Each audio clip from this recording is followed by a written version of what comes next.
We're hanging out here, and, personal thrill for me because what you don't know, Joe Milton, is I am a Patriots fan. Okay. So we got you here, we got Danny Burke, Adam Kaufman, and I got to start there. I don't think I need to tell you. I'm sure people have been filling you in. You've been making some headlines this week talking about your time in New England. That's insane.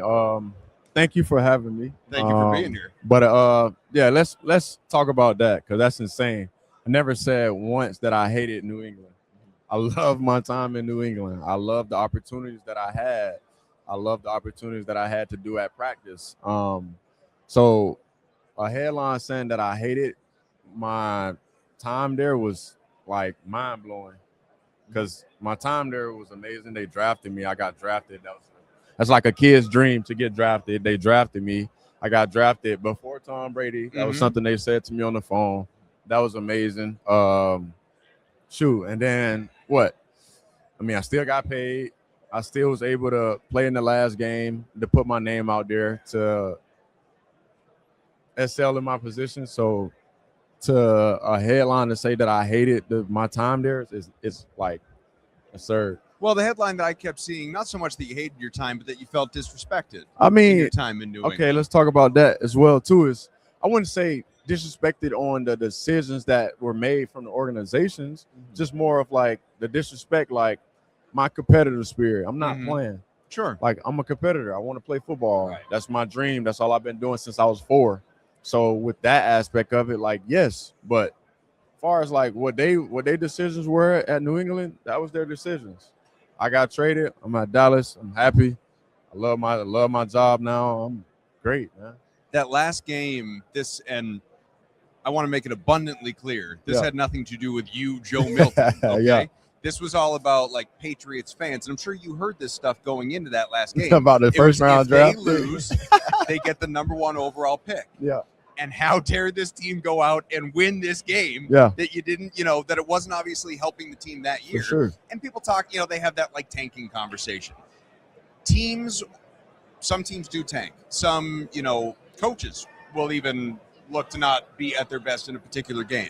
But one thing that is always true is players do not tank. Yeah. You're out there with a first start opportunity, like you said, trying to put your name out, auditioning for that next job, whether New England or somewhere else.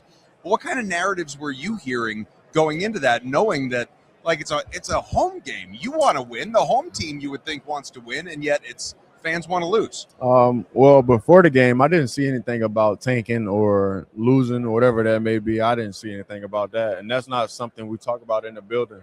Like you don't ever talk about losing, you know what I mean? So that wasn't something that was discussed with me or discussed at all. Period. So my mindset was to go out there and execute. Go out there and everything I did on scout team, just try to put it out there on the table. So just go out there and make a play. Go out there and have fun. Do what you know how to do. So that was my mindset. Nobody else said anything different. Yeah. So how is that transition? How was it for you going from New England to Dallas? Obviously, completely different organization, setting, playbook, scheme. How long does that take you to feel truly acclimated into the new system? It took me a while because I'm a person that literally like I want to know your why. I want to know you as a person. So it took me a little while, but you know what I mean? My energy, the character I am, my personality, it was easy for me to adapt to the environment and people to being able to like come up to me and talk to me, come out their shell. Like there are some people in the locker room that barely didn't even talk throughout the whole season. And you see them now, they laughing, they joking just because my goal is to make sure everybody smile around me. So, but going there is like, I went from cold to hot, so it was good. It was a little bit better. Yes, it was good. What's it like for you where, you're playing, I'll leave Jacoby Brissett out of it because, again, it was, sort of a placeholder there at the beginning for Drake, but playing behind Drake who, based on his draft position, like this is supposed to be his job. For sure. He's a young kid. And then going to Dallas where it's Dak and it's been his job for a while, but who knows how much longer he's going to be there. And, he's getting a little bit older in the, football years, that kind of thing. What's the dynamic for you?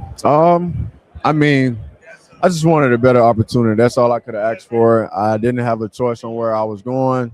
Dallas wanted me, so they seen the value in me and what I did for my last game. But learning from Dak is like it's probably the best thing you can ask for as a young quarterback. Like I'm going into year 3, and I played a total of 5 games. I played in a total of 5 games. Like that's all you can ask for. Like Dak done probably play 500 games.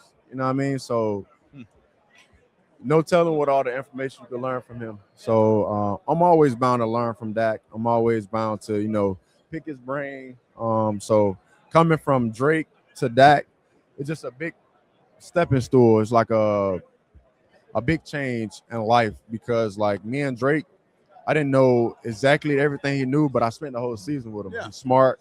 He wants to learn. He willing to learn. He's your quarterback. Yeah. You know what I mean? So I'm not shocked that he got them here. I'm not shocked at all. Like, oh man. Oh, you're good. You're good on this network. I love it though. Yeah, man, I love it, man. I love it. I love it for him. I love it for his family. I just love it for him. For sure. Did you ask for a trade out of New England, or was it just you did? Yeah. Okay, so this went beyond like I'm hoping for it. No, I want out. Yeah, that was just wanted a better opportunity for myself, and they did too. They wanted a better opportunity for me, so they did a great job with that, man. So it felt like, and again, I say this as an outsider, but because I'm not in the room with all you guys, but it just kind of felt dysfunctional from the start under Gerard. It felt like he just wasn't built for it. He wasn't ready for it. I wouldn't say that. See, I think that's where things got messed up at with Gerard. I think Gerard's a great head coach.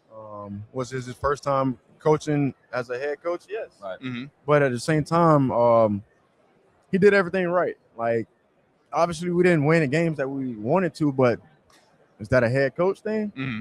Or is that like us buying in?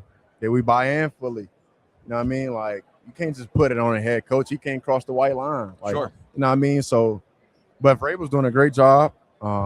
Commend him for that. But Mayo's a great dude, great head coach. He's a great coach, period. And he always kept it real with you. Yeah, it does feel like an incredible culture change, yes. Going from one to the other, obviously. Yeah.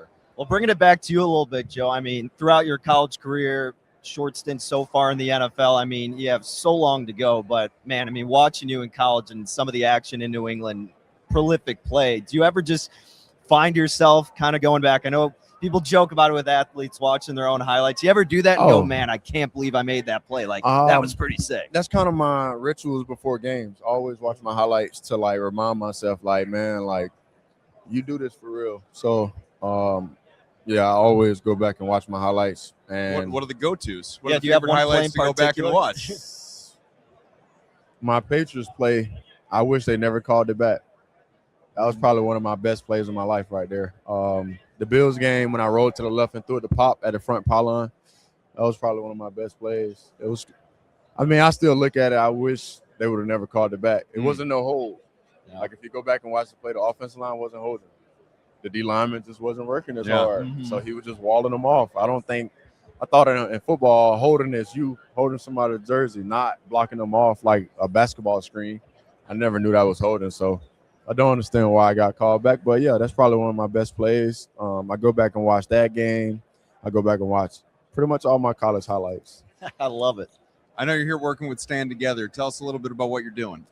So Stand Together is a great platform for us athletes in the NFL because, yes, we have the funds. Yes, we have the heart to, want to help others. But at the same time, Stand Together allow themselves to go out and go start the foundation for us. So we don't have to put more stress on ourselves. Like, so there's a lot going on, right? So therefore, when they put the foundation together, the only thing we got to do now is post it and go do what we say we wanted to do. And for me, I want to help single mothers. I was a part of the single mother tradition or thing that's going on, or curse, whatever it may be, however you want to say it. But I was a part of that. I'm the oldest of 7. I lost one of my sisters when I was 7.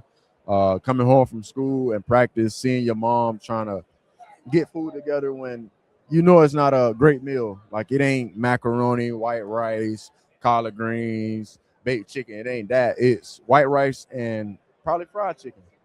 and that's pretty much all you can get. And it ain't that 6 o'clock. Dinner's at like 9:30. Like everybody else already ready for school the next day. Like it's 9:30. I'm getting my school clothes ready at 12 o'clock at night. Like it's just a lot that goes on with it. But mentally, physically, and emotionally, I just want to be there and be a green circle for kids and mothers to make sure that they understand that they always got help. Well, before we let you go, I'm going to, again, be Homer Patriots fan for a Yeah, second. for sure. I'm not just saying this because you're sitting here. You can go to my Twitter. You can search back in the archives a year ago when you were traded, whatever the date.